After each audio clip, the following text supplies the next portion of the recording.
Welcome to మన Telugu stories. పూర్వకాలంలో చంద్రలోకమనే ఒక అద్భుతమైన రాజ్యంలో ప్రజలు ఎన్నడూ నిద్రపోయేవారు కాదు. కాంతితో నిండిన ఆ ప్రపంచంలో వాళ్ళు పని చేసేవారు, ఆటలాడేవారు, కానీ విశ్రాంతి తీసుకునే అవసరం ఎవరికీ అనిపించేది కాదు. కానీ రోజులు గడుస్తున్న కొద్దీ వాళ్ళు అలసిపోయి బలహీనంగా మారిపోయారు. ఒక రోజు ఆ రాజ్యంలోకి ఒక ఋషి వచ్చాడు.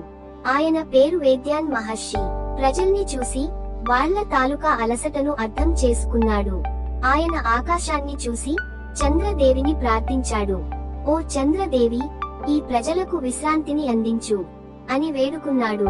ఆ ఋషి ప్రార్థన విని చంద్రదేవి మృదువైన వెండి వెలుగుతో ఆ రాజ్యాన్ని కమ్మేసింది.